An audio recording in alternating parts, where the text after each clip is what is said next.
우리는 살아갈 때 뭔가 기준이나 중심을 붙들고 살게 됩니다. 여러분 무엇을 붙들고 사시나요? 우리 속에는 줄을 서야 세상 속에서는 승승장구하고 살아가는 데 보람이 있다 이렇게 보면서 세상 속에 모델을 찾게 되죠. 그래서 그 모델이 잘 앞서가면 그 뒤를 따라가면 앞장서지는 못할지어정 보통은 한다 이런 생각을 갖게 되는 것이죠. 그래서 우리가 무엇을 붙잡고 살아가느냐에 따라서 그 인생의 끝이 어떻게 나타난 결과가 있게 되는 겁니다. 성과가 나타나게 되죠. 그래서 우리 하나님께서 말씀하시기를 심은 대로 거둔다. 물론 창세기 8장 21절 이하의 말씀 무지개 언약을 통해서 이 세상에 죄악된 세상이기는 하나 하나님께서 용서하시고 더위와 추위 그리고 심음과 거둠을 우리에게 허락하셨습니다. 또 갈라디아서 6장 7절에서 8절 9절 말씀 보면 심은 대로 거둔다는 것은 우리에게 허락하신 거예요. 그래서 육체를 따라 육신에 따라 정욕을 심으면 썩어질 것을 거두고 성령으로 성령을 위하여 심으면 생명을 거둔다고 하죠. 여러분 마지막 거두는 것이 무엇이면 좋겠습니까? 썩어질 것이면 좋겠습니까? 아니면 영원한 생명을 거두기를 원하십니까? 그것이 바로 우리가 무엇을 붙들고 사느냐에 따른 내용들입니다. 우리는 무엇이 옳고 무엇이 그르며 무엇이 선하고 무엇이 악한가 누구나가 그 판단 기준을 가지고 있어요. 누가 그런 것을 기준을 우리에게 주지도 않았는데 우리 속에 태어날 때부터 우리는 어떤 기준을 가지고 살아가게 됩니다. 일명 또 양심이라고 하는 기준이 있고요. 또 하나님께서 주시는 말씀이라 할지라도 말씀을 기준으로 살아간다라고 하죠. 그런데요, 본래 우리는 탄생은 죄인으로의 탄생입니다. 선악을 알게 하는 나무 실과를 따먹은 아담의 후예들은 어떻게든 모태로부터 죄악 속에 출생하게 되어 있죠. 그래서 죄인으로서 하는 모든 일마다 그 선악 구조 속에서 생각을 합니다. 죄 속에서의 선, 죄 속에서의 악, 이걸 생각한단 말이죠. 그러나 이 모든 것은 하나의 선악 구조 속에 있기 때문에 죽음의 세계라고 하나님이 이렇게 일갈을 해버립니다. 우리가 아무리 똑똑하고 과학적인 사고를 가지고 철학적인 어떤 인문 교양을 갖는다 할지라도 착하게 산다고 해서 생명을 얻을 길은 없어요. 또 그렇다고 악한 일을 하라는 것은 아닙니다. 그 영역은 선악간에 우리가 무엇이 옳고 무엇이 그르냐, 무엇이 선이고 무엇이 악이냐를 판단하면서 그것으로 기준 삼아 많은 사람들을 정죄하고 심지어 내 자신을 정죄하기 때문입니다.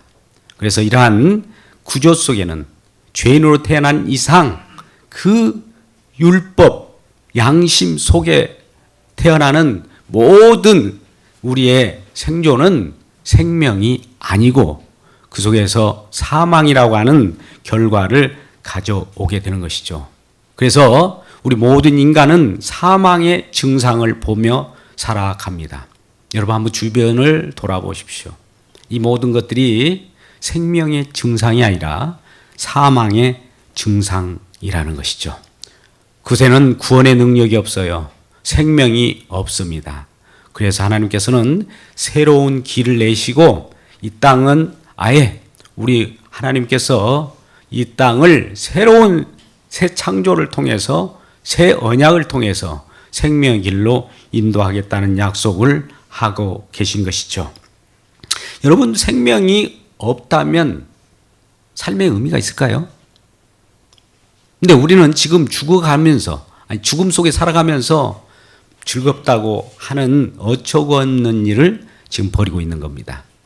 생명이 우리에게 주어진다면 그것처럼 우리에게 큰 기쁜 소식이 있을까요?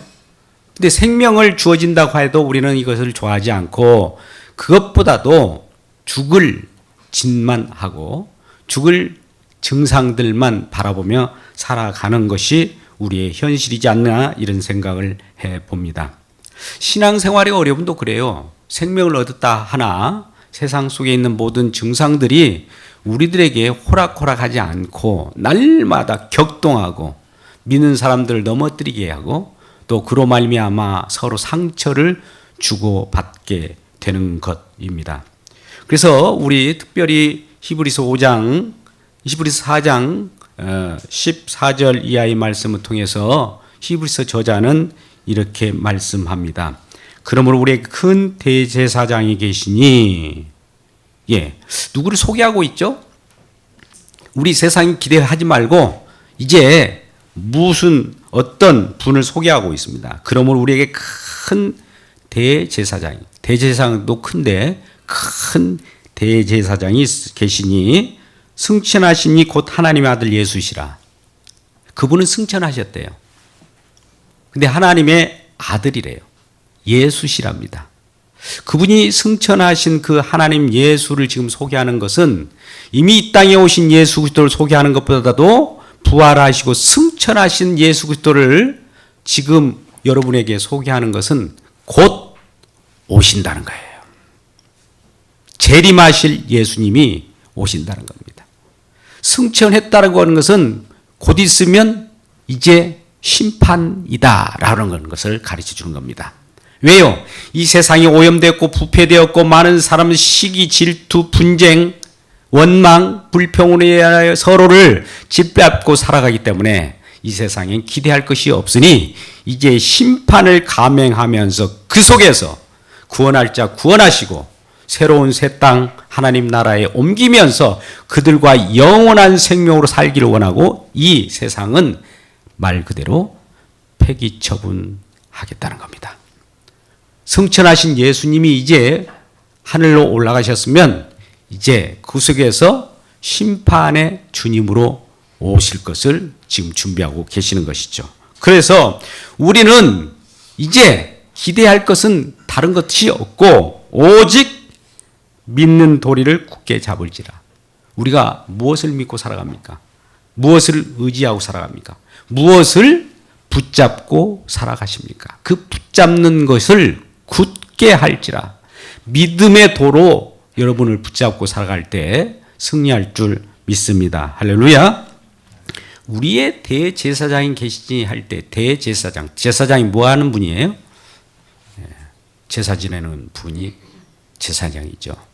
근데 대제사장은 어떤 분일까요? 구약의 하나님 말씀을 보면 1년에 한 번씩 모든 이스라엘 백성들의 죄악을 가지고 어린 양의 피를 가지고 성소로 들어가는 것이죠.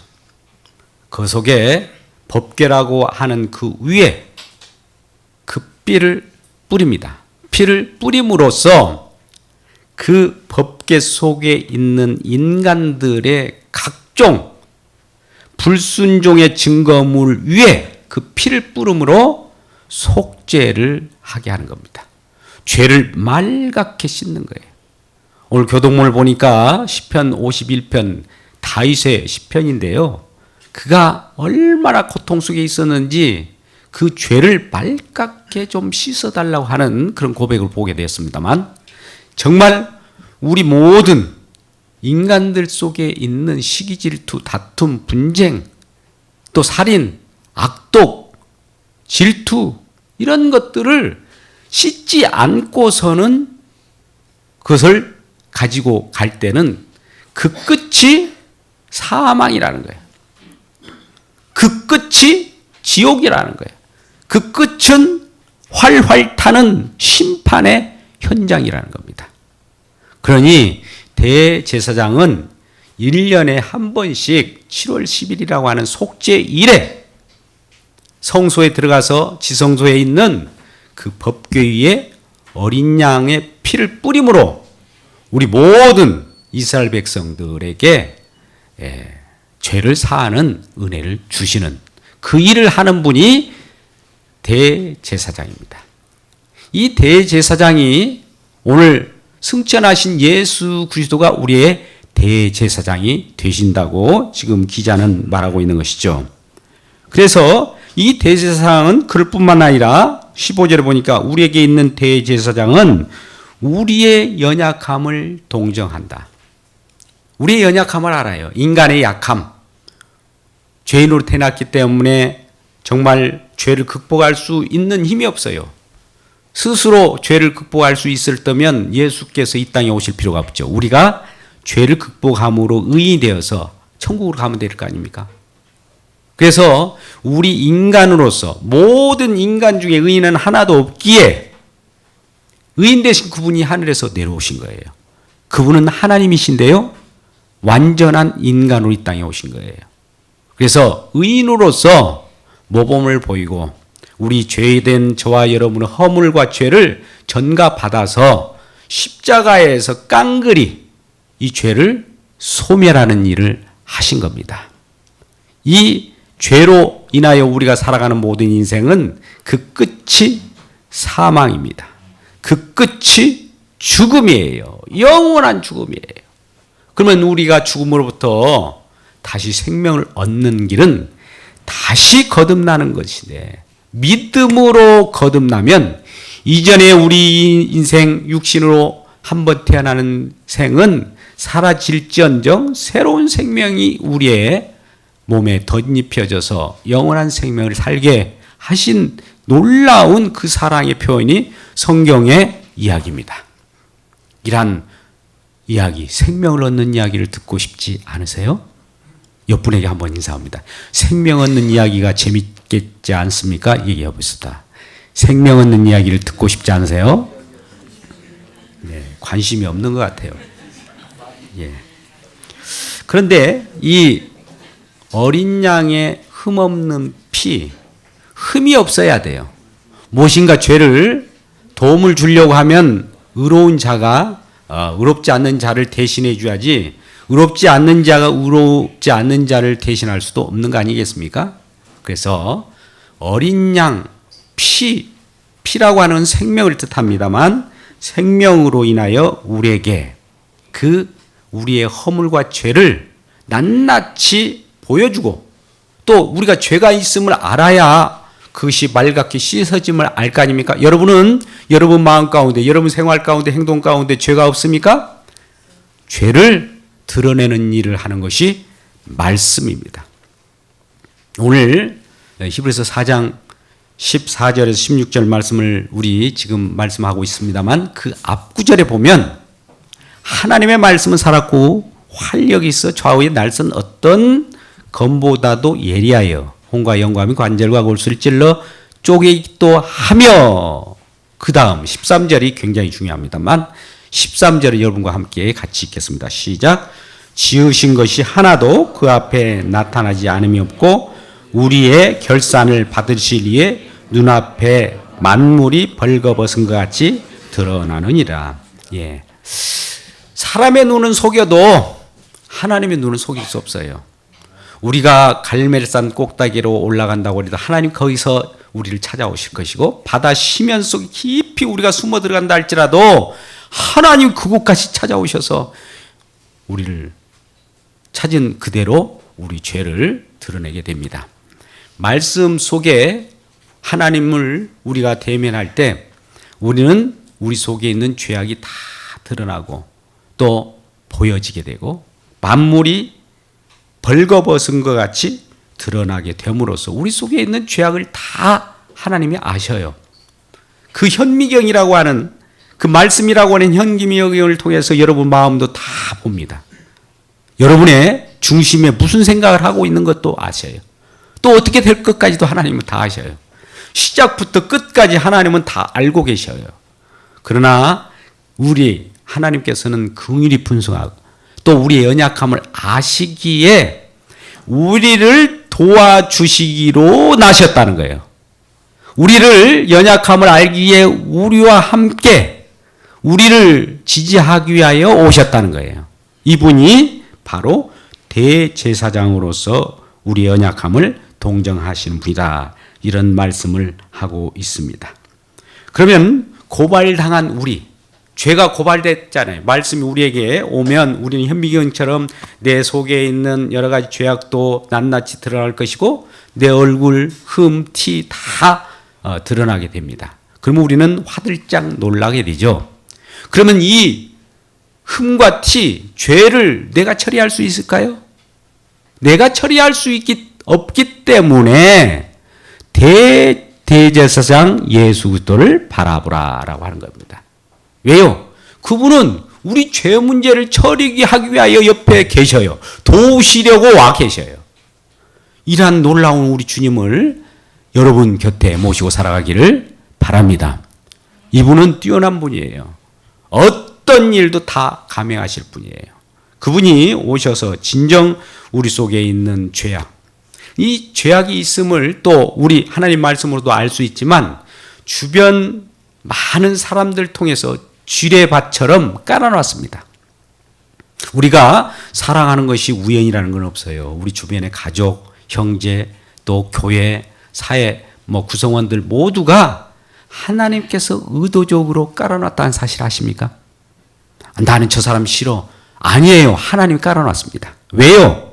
그를 통하여 나를 발견하게 하는 거예요. 그를 통하여 내 속에 있는 것이 무엇이 있는가를 낱낱이 고발하기 위하여 하나님이 다른 사람들을 여러분 주변에 있게 해서 우리 속을 자꾸 화를 돋구고 그 속에 있는 분냄을 드러내게 하고 또 그 속에서 있는 것들이 어떻게 드러나진가를 낱낱이 고발하게 되는 것이죠. 근데 우리는 이것을 알지 못하고 상대방이 나에 대해서 어떤 상처를 주었다. 아니에요. 예를 들어서 우리가 너무나 욕심 많으면 탐내지 말라. 탐심은 우상숭배다. 이렇게 누군가가 우리에게 권면했어요. 그러면 저는 하면서 내 자신을 이렇게 발견하지 않고 그것을 투사해서 다시 나에게 얘기한 그 형제에게 화살이 돌아가요. 그러면서 그가 나를 상처를 줬기 때문에 나는 가만히 안 있어 라고 하는 그 상처를 가지고 더욱더 확장팩해서 그 분노가 너무 커짐으로 상대방을 이제 내가 피해자인 내가 이제 가해자가 되어가지고 그를 찌르게 되는 거예요. 이럴 때 이제 어떤 일이 벌입니까? 형제 간에 이제 큰 분쟁이 납니다. 형제 간만 그렇습니까? 가정, 또 우리 사회 속에 있는 여러 그런 여러분들이 근무하고 있는 회사, 사업장 이런 데서도 다 그런 거예요. 사실 누가 어떤 얘기를 했을 때에도 하나님이 저분을 통해서 나에게 어떤 사인을 주는구나. 내 자신 속에 있는 죄악이 있는가 한번 보고 이런 죄악 때문에 주님을 바라보자. 이게 하나님이 우리에게 원하신 뜻인데 상대방인 나에게 좀 짓궂는 일을 또 나에게 과격한 일을 한다고 해서 내가 그를 비난하고 거꾸로 이는 이, 눈에는 누 이런 식으로 상대방을 대해서는 안 된다는 것이죠. 그런 문제가 있을 것들랑 이제 상대방을 직접 대하지 말고 누구에게 아뢰라고요? 우리 주님께 아뢰라는 거예요. 우리 히브리서 9장 같은 히브리서이지만 9장 11절에서 말씀을 한번 계속 보도록 하죠. 히브리서 9장 몇 절이요? 12절.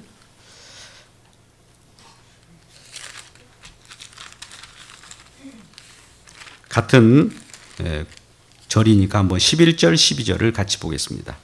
자, 그리스도께서 장래 좋은 일에 대제사장으로 오사 손으로 짓지 아니하는 곧 이 창조에 속하지 아니하는 더 크고 온전한 장막으로 말미암아 염소와 송아지 피로 하지 아니하시고 오직 자기 피로 영원한 속죄를 이루사 단번에 성소에 들어가셨느니라. 이런 말씀하시고요. 베드로전서 2장 19절에서 22절, 23절까지를 보겠습니다. 베드로전서 2장 22절 제가 읽겠습니다. 그는 죄를 범하지 아니하시고 그 입에 거짓도 없으며 욕을 당하시되 맞대어 욕하지 아니하시고. 예, 우리가 누군가가 나에게 어떤 요구를 하고 어떤 것을 정죄하게 되면 나는 내 정죄를 참지 못하고 이것을 다시 그에게 전가를 시키죠. 또 그가 받지 아니하면 다른 사람들에게 핑계를 거리를 삼아서 그에게 던져버립니다. 그런데 욕을 당하시되, 누군가가 지금 욕을 당했어요. 침뱉음도 당하고 조롱도 당했어요. 여러분 또 그런 경우가 많이 있잖아요. 주변 분으로부터 욕을 당하고 조롱을 당하고 박해를 당할 때 어떤 생각이 드나요? 맞대응을 하죠. 이에는 이. 그런데 예수님께서는 욕을 당하시되 맞대어 용하지 아니하시고 고난을 당하시되 위협하지 않으시고, 고난을 당하면 거기에 의한 반응이 나타나서 나는 한 대 맞으면 두 대를 이렇게 공수로 돌리지 않고 상대방에게 돌려버리는데, 그러지 않고 오직 공의로 심판하신 이에게 부탁했다. 예수님께서도 고난당하시고 박해당할 때 직접 응대하지 않았습니다. 내가 상대방에게 이런 모욕을 당하였으니까 내가 직접 그 즉석에서 대응하지 않고 누구에게 지금 부탁하셨다고요? 오직 공의로 심판하신 이에게 부탁하시며 그는 오히려 이런 일을 했습니다. 24절, 친히 나무에 달려 그 몸으로 우리 죄를 담당하셨으니 이는 우리로 죄에 대하여 죽고 의에 대하여 살게 하려 하심이라. 그가 오히려 채찍에 맞고 그가 상함으로 인하여 우리가 나음을 입게 하셨다. 근데 우리의 처지는 어떤가 보세요. 우리 처지는 전에 양과 같이 길을 잃었더니 이제는 너희 영혼의 목자와 감독 되신 에게로 돌아왔느니라. 여러분, 우리는 양 같아서 한 치 앞도 내다보지 않고 어떤 일을 얘기합니다. 상대방에게 어떤 좋은 얘기를 한다고 하나 그것이 받아들인 사람들의 입장에 따라서 이게 잘못 들리면 이게 화근이 될 수가 있어요. 생각고 얘기한 것이 오히려 불행을 가져오는 경우가 있어요. 받아들이는 입장. 왜요? 그 속에서 상처가 있었거든요. 이 상처를 그대로 안고 가면 누구라도 상대하기가 쉽지 않습니다.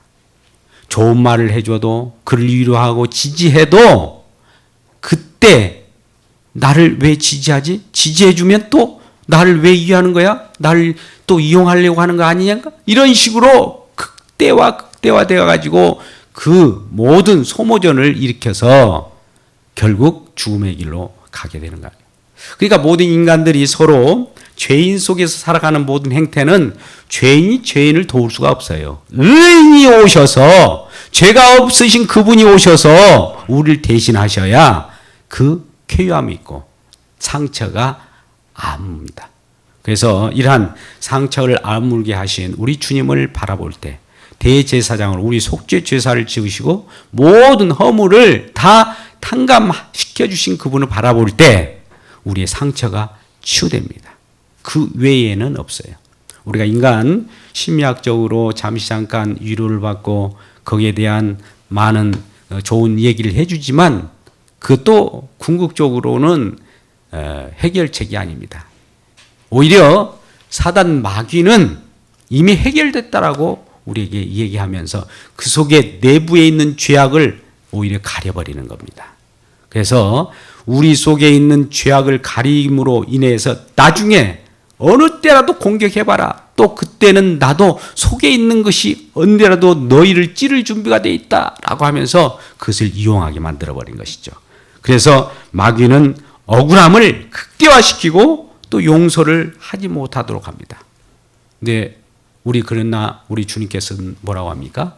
대제사장 되신 예수께서는 우리 죄와 허물을 다 담당하신 분이기 때문에 그 자체가 우리 죄와 허물을 담당하신 그분이 우리들에게 다른 사람을 용서하라. 우리가 사도신경을 같이 얘기하고 주기도문을 하지 않습니까? 그 모든 것을 하는 이유가 뭐예요? 우리에게 죄진 자를 용서하신 것 같이 우리를 용서하신 것 같이 우리에게 죄진 자를 용서하게 하소서. 이런 기도가 필요한 거 아니겠습니까? 그것도 우리가 연약하여 할 수 없을 수도 있어요. 그러나 우리 주님이 은혜를 주시고 또 우리 주님을 바라보는 모든 이에게 연약함을 동정하시고 긍휼히 여기시기 때문에 도우실 그분이 우리에게 은혜를 주시려고 준비하고 계시는 거예요. 그게 바로 본문으로 돌아와서 히브리서 4장 16절입니다. 그러므로 우리는 긍휼하심을 받고 때를 따라 돕는 은혜를 얻기 위하여 은혜의 보좌 앞에 담대히 나아갈지니라. 여러분 속에 있는, 여러분 삶 속에 어떤 분쟁이 일어나거들랑 그 문제 속에서 허덕이지 마시고 은혜의 보좌 앞에 나오시길 주의 이름으로 축복합니다. 해답은 거기에 있어요. 아무리 얽힌 데서 매듭을 풀어가려고 해도 안 돼요. 더 얽힙니다. 그대로 내버려 두고 은혜의 보좌 앞에 나오시면 우리 주님께서 긍휼하심이 크고 또 연약한 우리들 도우시기 때문에 은혜를 받는 우리들을 통하여 은혜를 받게 될 때 그 문제는 이미 해결되어 있든지 아니면 해결할 수 있는 지혜를 주셔요. 여러분 고민하지 마시고 힘들고 어렵고 시기, 질투, 분쟁 속에 살아가는 세계 속에서 상처를 주고받게 되는 것은 일상사입니다. 이 세상에 존재하는 한 누구라도 상처를 주고받을 수밖에 없어요. 왜? 죄인들이기 때문에. 죄인들이 하는 일이라는 건 죄 짓는 일이에요. 상처 주는 일이에요. 정죄하는 일이에요. 그러한 곳에서는 그러한 현상이 나타난다 할지라도 이 죄를 안고 그에게 죄를 지적한 그 자를 응수하지 말고 주님께 심판하실 그분에게 아뢰고 은혜의 보좌 앞에 나와서 주님께서 주시는 그 은혜를 받을 때 우리 주님께서는 공의로 또 심판을 하시고 또 우리에게 모든 땅의 지체들 죽일 수 있는 그런 은혜를 허락하십니다. 여러분, 우리는 땅의 지체가 무엇일까요? 우리는 땅으로부터 태어나면 땅 거리려고 하죠. 땅을 많이 소유하려고 하고 땅거리며 살려고 하는 것이 우리의 삶의 어떤 이정표가 되어 있지 않습니까? 그런데 이 땅의 지체들이 원하는 건 뭡니까? 욕심이에요. 탐심이에요. 탐심은 뭡니까? 그럼 우상숭배죠. 그러니까 우리가 이 세상의 욕심으로 살아가는 이 자체가 벌써 우상숭배를 하고 있는 거예요. 그러면 이 우상숭배를 하는 우리들에게 그 끝이 우상숭배로 인하여 그 모든 결과는 죽음이고 또 심판일 텐데 이러한 우리들에게 진정한 도울 자, 보혜사, 성령으로 오신 분이 하나님이시다 이 말입니다. 그래서 오늘 누가 예수 앞에 나옵니까? 내가 죄인임을 아는 자가 예수님 앞에 나와요. 내가 울어오면 주님 앞에 나올 필요가 없잖아요. 내가 울어오는데 왜 주님의 도움을 받습니까? 근데 오늘 여기에서는 우리를 연약함을 도우시는 그분이 기다리고 계시는데 그분의 도움을 받으려고 하면 우리가 도움이 필요해야 될 거 아닙니까? 우리가 스스로 해결할 수 없는 것이 있어야 할 거 아닙니까? 그렇죠. 다른 것은 또 해결할 수 있을지언정 죄 문제만큼은 우리가 해결할 수 없어요. 죽음의 문제만큼은 우리가 해결할 수 없어요. 사망 이런 문제만큼은 우리가 해결할 수 없어요. 그러기에 생명을 얻기 위하여서는 은혜의 보좌, 우리 주님 앞에 나와서 주님이 주시는 그 생명을 얻으시는 저와 여러분 되시기를 주의 이름으로 축복합니다. 예수님께서는 내가 생명이요 부활이라 이렇게 말씀합니다. 날 믿는 자는 죽지 않겠고 살아서 나를 믿는 자는 영원히 죽지 않겠다고 말씀하면서 나를 믿느냐 이런 표현을 하십니다. 우리 주님을 믿을 때 우리 주님께서도 오늘 또 심판으로 다가오시자 또 그곳에서 다시 또 구원의 일이 일어납니다. 두 가지 감명 같이 일어나는 거예요. 예수 그리스도를 믿지 않는 자는 이미 심판을 받아버린 것이고 그 심판 속에서 예수 믿는 자는 구원을 얻게 되는 거예요. 그래서 우리 속에 있는 어떤 죄악 가운데 있는 요소들, 상처, 또 속에 있는 내면적인 어떤 세계를 보여줄 때 가시와 같은 이런 것들로 인하여 서로 비비고 살아가면 누군가를 찌르게 되고 누군가는 또 찔림을 받게 될 것입니다. 이 상처로 인하여 궁극적으로는 서로를 정죄하게 될 때 서로 정죄의 끝은 사망이요 멸망이지만 이런 것을 알고 하나님 우리는 사망의 길을 걷고 다니는 죄인 맞습니다. 이제 우리 스스로 해결할 수 없어요. 우리는 연약하여 할 수 없습니다. 주여 대제사장 예수여 우리에게 영원한 속죄제사를 드리신 우리 주님께서 우리를 붙들어 주셔서 이 속죄를 이루어 주옵소서. 우리 죄악을 맑게 씻어 주시옵소서. 그럴 때 우리 속에 있는 상처가 다 치유되고 많은 사람들에게 그러한 용서의 은혜가 있는 거예요. 사랑으로 다가가는 겁니다. 예, 우리는 그래서 산상수훈 가운데 예수님께서는 더 아주 극도로 올려버렸습니다. 구약 성경 속에서는 너희가 이웃을 사랑하고 원수를 미워하라고 했어요. 이웃을 사랑하되 원수를 미워하라 했지만 나는 다시 말하노라. 예수님께서 십자가에서 어떤 일을 감행하시고 다시 말하는데 이런 말씀합니다. 원수를 사랑하라. 여러분 이게 모순이지 않습니까? 원수를 왜 사랑할까요? 원수를 내가 사랑하면 그 원수가 사라져버려요. 그 우리 형제 간에 있는 그 속에 있는 형제 자체가 원수가 아니라 형제를 잡고 있는 그 죄를 조종하는 원수가 있단 말이죠. 형제를 사랑하면 그 속에 있는 사랑이 형제들에 있는 죄악을 씻어내고 또 그걸 허다한 죄를 덮어버립니다. 그래서 어떤 사람이 누가 어떤 얘기를 해도 잘 용서하고 또 심하게 어떤 권면을 하면서 또 우리를 박해할지라도 박해하는 자를 위하여 기도하고 이런 자들이 있어요. 오히려 나를 힘들게 하는데 그를 용서해달라고 기도하는 자가 있고 그로 인하여 또 우리를 저들을 용서해달라고 또 기도하면서 또 하나님 앞에 아뢰는 자들이 많다는 것이죠.